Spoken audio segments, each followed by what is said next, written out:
Encombrant et compromettant comme les poursuites liées à l'attaque du Capitole, mais qui a décidé de tenir l'une de ses principales promesses de campagne, augmenter les droits de douane et ancrer plus encore l'Amérique dans un protectionnisme aigu. Alors, concrètement, que va-t-il se passer? À quelle sauce Donald Trump va nous servir ce plus beau mot du dictionnaire? Écoutez bien les réponses avec ce sujet signé Nancy Rice. Pour moi, le plus beau mot du dictionnaire est droit de douane. Cette phrase, il l'a martelée pendant toute sa campagne. Alors hier, il s'est fendu d'un long message sur son réseau social pour annoncer que dès son investiture en janvier, les taxes sur tous les produits canadiens et mexicains allaient augmenter de 25% et de 10% sur ceux provenant de Chine. Des premières mesures économiques à l'allure ultra-protectionniste, une guerre commerciale qu'il avait commencé déjà avec la Chine lors de son premier mandat à coup de décret. Pour lui, c'est un moyen de pression. J'adore les tarifs douaniers. Je peux faire n'importe quoi à n'importe qui grâce aux tarifs douaniers. Je peux empêcher les gens de faire la guerre, je peux nous empêcher de faire la guerre. Le mot tarif douanier est le plus beau. Cette fois, il explique qu'il va mettre en avant des raisons de sécurité nationale pour court-circuiter les règles de l'Organisation mondiale du commerce. Ces raisons, l'afflux de drogue aux États-Unis, en particulier le fentanyl qui inonde le pays, un trafic d'opiacés que la Chine ne parvient pas à maîtriser selon lui. La drogue et l'immigration illégale venue du Mexique et du Canada. Donald Trump avertit qu'il lèvera les droits de douane si ces trois pays règlent ces problèmes. Un chantage économique donc. Cette annonce a fait l'effet d'une onde de choc un peu partout dans le monde. Les pays concernés, pourtant ultra dépendants, tentent de minimiser en expliquant que les États-Unis dépendent d'eux, eux aussi, notamment de l'énergie canadienne, de l'électronique chinois. Côté européen, on s'attend également à une offensive américaine. Et c'est avec plaisir que l'on accueille Jérémy Guèze. Merci Jérémy d'être avec nous et vous allez participer à notre débat. Douane, Donald Trump lance une guerre commerciale. Voilà le bandeau. Est-ce qu'on est vraiment rentré dans une guerre commerciale? Est-ce que pour Donald Trump, le plus beau mot du dictionnaire, c'est taxe, taxe, taxe? Oui, en tous les cas, le risque est bel et bien là. Est-ce qu'il va se matérialiser? Pour moi, c'est la véritable question. Et il a dit que son mot préféré dans le dictionnaire, c'était effectivement tarif douanier et non pas protectionnisme. Parce que je me demande si c'est effectivement le risque de protectionnisme est bel et bien là, mais on est rentré dans une ère extrêmement transactionnelle. Et pour moi, Donald Trump est juste en train de poser les cartes sur la table. On pourrait le faire autrement. Ça fait très peur. Mais je pense que si le reste du monde veut essayer de maîtriser ce phénomène Trump, il va falloir qu'on collectivement se rende compte qu'on est rentré dans une ère de transaction de la mondialisation très différente du passé. N'oublions pas que c'est l'homme qui a écrit l'art du deal, qui est très très loin de l'idée de trouver des compromis. C'est plutôt s'engager dans un bras de fer et que le plus fort gagne de manière ultime. C'est véritablement ce qu'il va falloir apprendre à faire ou réapprendre à faire avec Donald Trump. Magali, vous connaissez bien les États-Unis. Je rappelle à nos téléspectateurs que vous avez suivi la campagne. J'ai envie de dire, rien de nouveau sous le soleil avec Donald Trump. Le problème, c'est que ça risque de faire mal quand même. Oui, mais c'est vrai que c'est la méthode Trump. C'est-à-dire d'abord un coup de poing, c'est-à-dire l'annonce de hausse massive des tarifs douaniers, le coup de poing, et après on négocie. C'est la façon c'est la façon de faire de Donald Trump, et en effet, il va falloir s'y habituer parce que cette méthode très transactionnelle, c'est vraiment dans l'ADN du fonctionnement de Donald Trump. Et d'ailleurs, et c'est ce que nous rappelle le sujet de Nancy Rice, c'est il annonce qu'il va prendre au jour 1 de son arrivée dans le bureau ovale ces augmentations de taxes, mais il le lie en même temps à l'immigration illégale, à l'arrivée. Mais c'est un deal, c'est même une forme de chantage. C'est le chantage version Trump, c'est-à-dire vous réglez le problème des migrants qui arrivent sans contrôle sur le territoire américain. La question du fentanyl, où là il dit notamment que la Chine n'a pas assez fait pour justement essayer de limiter les trafics. Et après, on pourra peut-être diminuer ces tarifs douaniers. Mais il le voit vraiment comme un moyen de pression, pour essayer de défendre la balance commerciale aussi américaine. Et c'est vrai qu'il va falloir s'y faire et que l'Europe va être dans le viseur à un moment ou à un autre. C'est une évidence de Donald Trump et nous, Français, aussi. Il y a eu ces menaces sur le vin, sur le champagne français. Sur les produits luxe. Elles vont certainement revenir aussi. L'automobile, également. Ce que pointent quand même les économistes, c'est que Donald Trump doit faire attention en maniant cette question des tarifs douaniers, parce que quelle est la conséquence? C'est une hausse de l'inflation. Et les Américains, ils ont condamné finalement l'administration démocrate à cause de cette inflation, des 20% d'inflation pendant le mandat Biden. Donc c'est un jeu aussi assez dangereux, parce que il va falloir faire attention justement au panier de la ménagère américaine. C'est elle aussi qui a choisi Donald Trump. Vous dites oui? Oui, parce que c'est pas le seul péril d'ailleurs. Alors d'abord, approche transactionnelle, moi ça m'amuse toujours un peu, parce que qu'en termes délicats, ces choses-là sont dites. C'est effectivement du blackmail, c'est du chantage. C'est ça, la transaction à la Trump. Par ailleurs, outre l'inflation, qui effectivement est un péril, puisque c'est là-dessus en partie qu'il avait fondé sa critique de l'administration sortante, il y a quand même des précédents de représailles. Je me souviens de l'affaire du soja, où l'administration Trump, premier acte, avait dû quand même sortir 14 milliards de dollars par an pour les agriculteurs américains du fait des représailles chinoises sur le soja.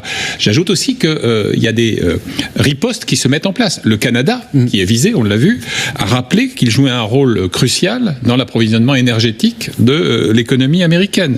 Et puis, je parlais de chantage. Le Mexique, franchement, pour le fentanyl, qui est effectivement un phénomène épouvantable qu'il faut tuer dans l'œuf si possible. Ça et l'immigration, c'est très compliqué. Voilà, et l'immigration. Et puis un dernier point qui est un paradoxe. Quand on regarde les nominations récentes, et Dieu sait qu'il y en a eu, on s'aperçoit qu'il y avait un des super faucons du protectionnisme qui, pour le moment, a été mis à l'écart, et qu'à l'inverse, les Elon Musk et compagnie sont tout sauf des protectionnistes. Ce sont des libéraux ou des libertariens, en plus, qui sont plutôt hostiles aux tarifs et aux barrières douanières. Dernier élément... Musk, qui fait son marché, que ce soit du côté de Moscou, du côté de Pékin et même du côté de Téhéran. Qui produit ces Tesla en Chine. Dernier élément qui semblerait indiquer quand même que ces rodomontades inquiètent à Pékin, la Chine a redit il y a quelques heures qu'elle était ouverte au dialogue sur ce registre et a rappelé, ce qui est absolument vrai d'ailleurs, qu'il n'y aurait pas de vainqueur en cas de guerre commerciale ouverte et totale. J'avais guess. Est-ce que Donald Trump doit faire attention également à sa population, à ses électeurs, parce que ils ont voté notamment pour lui, parce que les prix de l'immobilier flambaient, parce que les prix pour remplir un frigo étaient devenus totalement délirants. Donc, est-ce qu'à votre avis, Trump joue avec le feu? Est-ce qu'il y a des limites? Alors, la réponse aurait été oui pour n'importe quel autre président. Et je suis tout à fait d'accord avec le diagnostic de Magali. Quand on combine les tarifs douaniers et la pression sur l'immigration, ça pourrait effectivement créer une nouvelle vague d'inflation qui pourrait être extrêmement coûteuse au Parti républicain. Et je pense que la nuance est importante, c'est que je ne sais pas si Donald Trump en a quelque chose à faire, en fait. C'est-à-dire que lui, de toute façon, il est limité constitutionnellement, il ne va plus pouvoir se présenter. Tout ce discours qu'il tient autour des droits, des tarifs douaniers, de l'immigration, c'est extrêmement cohérent par son image de marque qui a toujours été sa première priorité. Et puis je pense que la tentation de croire qu'après lui le déluge, ma foi, elle s'applique sacrément bien, cette logique, en tout cas à Donald Trump. Et si vous voulez, je suis un petit peu gêné par cette idée de chantage. Oui, effectivement, c'est du chantage. C'est l'immobilier, l'homme de l'immobilier new-yorkais qui est en train de parler là. Mais si vous voulez, Trump a bon dos.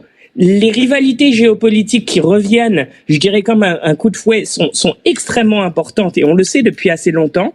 Sous Joe Biden, on a eu l'Inflation Reduction Act qui a un peu capté tous les investissements vers les États-Unis et surtout les investissements qui auraient pu se faire en Europe vers les États-Unis. On est rentré dans une nouvelle ère de rivalité. Trump le sait. Trump essaye de jouer la carte de l'Amérique et souvent quand on parle des vulnérabilités des États-Unis et de comment ça peut créer un incendie aux États-Unis, on a tendance aussi à oublier tous les dangers que ça pose pour l'Europe aussi, si elle ne se réveille pas et si elle ne se rend pas compte que la réalité géopolitique, elle est bel et bien là, même si on s'est efforcé de la gommer pendant tant d'années, avec un certain succès, mais plus autant qu'avant, en tous les cas aujourd'hui. Très intéressant. Et si d'ailleurs Donald Trump avait raison au moment où on se bat et on négocie avec un accord, un traité qui s'appelle le Mercosur, est-ce que le protectionnisme n'est pas une bonne façon, en tout cas selon Trump, c'est-à-dire avec des muscles au moment où on met de la pression sur ses concurrents? Écoutez ce que dit ce matin le ministre allemand de l'économie. Tout ce que je sais, ce sont les déclarations de Donald Trump pendant sa campagne électorale, et je ne veux pas spéculer sur la manière dont les choses vont se dérouler. En même temps, la décision d'hier soir pourrait être une indication qu'il est très sérieux. Premièrement, l'UE doit réagir de manière unie et ne pas se diviser en 2 ou 3 blocs de pays, mais s'exprimer en tant qu'Europe unie. Deuxièmement, comme il a été dit à juste titre, nous devons faire comprendre qu'en fin de compte, tout le monde est perdant. Les États-Unis, la zone économique des États-Unis et l'Europe. Quand on voit le comportement des Allemands sur le dossier du Mercosur, se dire que l'Europe doit être unie, ça peut laisser sourire. Oui, moi je pense que c'est effectivement un enjeu. De toute manière, le vent de l'histoire, c'est que l'Union européenne doit être autonome sur tous les plans. Donc très bien ce que dit Trump. On a l'impression que c'est un soldat qui joue. Enfin, c'est un grand enfant qui dit voilà, toi je vais te taxer, Très bien. Ça, en premier lieu, oui, ça fonctionne quelque temps. Mais après, il y a l'effet boomerang.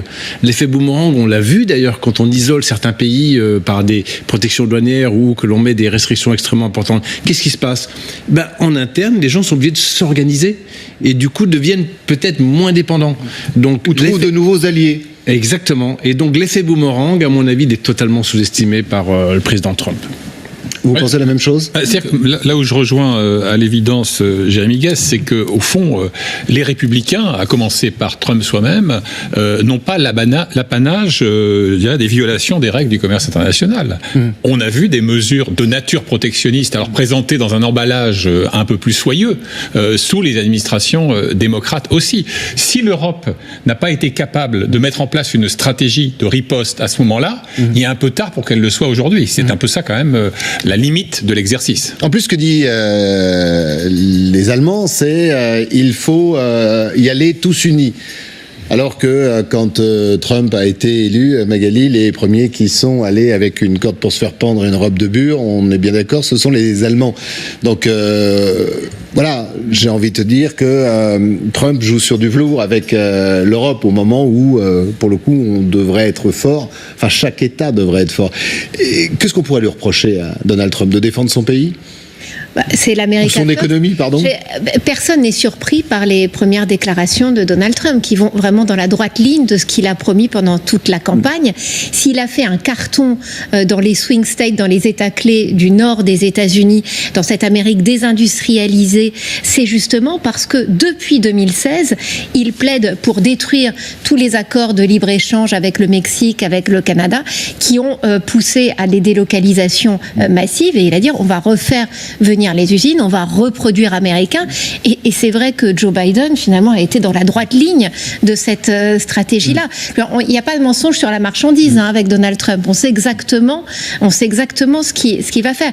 Et oui, parce que, pardon, sous votre contrôle, mais entre l'administration Biden sur le protectionnisme, on va dire ça comme ça, et l'administration Trump, à part les mouvements d'épaule et les mots forts, il y a une grande différence ou pas ?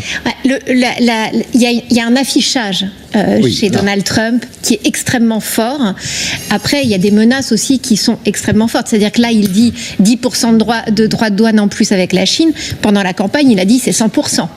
Donc, on peut aller dans une guerre commerciale qui peut potentiellement être vraiment décuplée. D'où cette angoisse que l'on voit dans la bouche du ministre allemand. Les Allemands sont en première ligne, évidemment 4e partenaire commercial des États-Unis, et pourraient vraiment payer cash une augmentation des droits de douane. C'est pour ça que là, aujourd'hui, l'Allemagne appelle à la solidarité de l'Europe pour faire face à, en effet, la politique douanière de Donald Trump. C'est une solidarité avec une grosse variable d'ajustement où à géométrie variable. Moi, je voudrais rajouter une chose, c'est étonnant que la Chine soit que de 10%. C'est presque ça la surprise de Oui, l'annonce. par rapport au discours qui a été fait auparavant. On va poser la question à Jérémy Guez. Pourquoi 10% seulement sur la Chine? Et si on allait plus loin, est-ce qu'on devrait s'inspirer des méthodes de Donald Trump pour tenter de résister, et notamment face à Donald Trump? Oui. Pourquoi 10% sur la Chine? Et je serais même tenté de pousser la logique plus loin. Et pourquoi plus 25% sur le Canada, finalement? Autant le Mexique, et j'espère qu'on comprendra mon sarcasme, c'est le problème de la drogue et de l'immigration. Et bien entendu, je ne souscris à rien de ce que Donald Trump dit, mais il y a une certaine logique dans la tête de Donald Trump. Celle du Canada, plus 25%, je ne comprends pas. Je vous dirais qu'on est véritablement dans la posture, et une posture de négociation. Les républicains ont rationalisé le phénomène Trump pendant des années en nous disant Donald Trump est une figure politique sérieuse, mais il ne faut pas prendre tout ce qu'il dit au sérieux. Alors quand le ministre allemand, dont on vient d'entendre les propos, nous dit c'est très sérieux, je me demande dans quelle colonne il faut se placer. Est-ce qu'il est très sérieux parce qu'il s'engage dans une posture de négociation et dans un bras de fer avec l'Europe, et tout ça va disparaître au fur et à mesure qu'on essayera de trouver un compromis, ou alors est-ce que il va vraiment falloir craindre pour l'avenir du libre-échange? Moi, je vous dirais, qu'est-ce qu'il faut faire du point de vue de l'Europe? Eh bien, réaffirmer que les Européens sont peut-être les adultes dans ces négociations-là, réaffirmer tous les principes qui ont été au cœur de la construction européenne, sans faire preuve de naïveté. L'autonomie stratégique qui est chère au président et qui a été mentionnée sur le plateau n'est pas incompatible avec tout ça. On peut se protéger, mais continuer d'essayer d'investir dans ce système duquel on a encore des dividendes à tirer. Et je pense que comprendre que c'est une posture et qu'on peut encore le faire bouger, eh ben, ce n'est pas abandonner et ne pas être résigné face à une nouvelle réalité américaine qui est structurelle et qui n'est pas forcément que celle de Donald Trump.